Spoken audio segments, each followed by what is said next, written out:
How's it going out there, YouTube? My name is Jesse, and I am the curator for the Golden Age, and this is another Lost Heroes of the Golden Age. Yes, this is Lost Heroes of the Golden Age, and this one... This story is black and white. It was 1936, it's allowed. This thing is only 2 pages long. Actually, having 1 to 2 page stories was more common in the 30s than you might think. Why did you decide to cover this? Look at the created by. Oh. Yeah, exactly. That is why I'm covering this. What I'm covering is a 1 story. It's something that comes out of Centaur. And yeah, I was just flipping through Centaur comic books and I discovered this thing. Now, I will tell you, if it wasn't for the artist, the created by an artist attached to this, I probably wouldn't have even been covering this at all. And I'm not going to spoil it, so I'll wait for you to get into this to the kind of the lead in so you can see who created this. But it was because of who created this made me do a little bit of research of the time period and how it got into Centaur publications, and I can't seem to find a consensus on this. There are a couple of theories, but no one really has an idea of why it was there. And honestly, I don't think it was supposed to be. Now, the hero, I will tell you, is Dr. Mystic. Now, you may think that this sounds like another hero, but you're incorrect. The hero you think I might be talking about is Dr. Occult. Now, it's not, but is it? You're going to have to see the lead-in and tell for yourself, which is, it's really weird. I don't think it belonged in Centaur, but somehow it got there. And crossing over publications and changing names just so that you could legally put it onto your comic books wasn't really done in the 30s as much as you might think. Stealing became more of a thing in the 50s and 60s. Sort of stealing, taking, tweaking, making your own. But something like this in the 30s, I really don't know how common it was, since most of my research and stuff comes out of the 40s. But since it was part of Centaur, and since it was 1936, I thought that it would be interesting enough to cover as just as a, hey, look what I found, more than just covering a Golden Age superhero. So, take a look at this. You can tell me if my assertion is correct about it being stolen and having no idea why it got there. And then, I mean, it's a one and done. There's no real lead-in. There's no real thing to go on about it. I'm going to read the whole entire comic book, or entire pages. It's 2 pages. So you can get an idea of what might have been going on. This isn't so much of a lead-in as something I need to point out. Dr. Mystic first appeared in The Comic Magazine #1 in 1936. And he was created by, published by Centaur Comics, created by Jerry Siegel and Joel Shuster. Now, I wasn't originally going to cover him, but those 2 names caught my attention. And it's kind of strange because in 1936, they were doing Dr. Occult for National Periodicals, which would later become DC.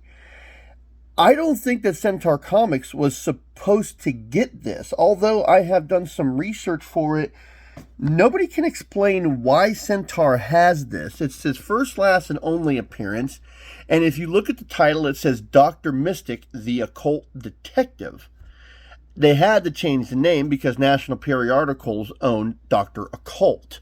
Now, Dr. Occult was created in 1935, and there are many things about this that makes me think that this was supposed to appear in, I believe Dr. Occult appeared in New Fun Comics. So I think this was actually supposed to appear in New Fun Comics. I have no idea why Centaur got a hold of it, but this is his only appearance, despite it being a to be continued.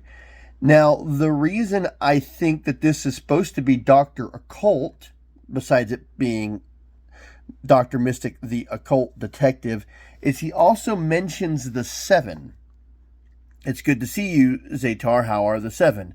It is because of them I seek you. They wish you to come immediately. Let's hurry. And then the villain that shows up says, I offer you a choice to join forces with me against the seven. And the seven, as I'm not too familiar with Dr. Occult, I know that the seven are a big part of his mythos. So it's odd that Centaur got this a year after Dr. Occult started appearing. This appears to be a continuation of Dr. Occult on Centaur Comics, and it is the only appearance.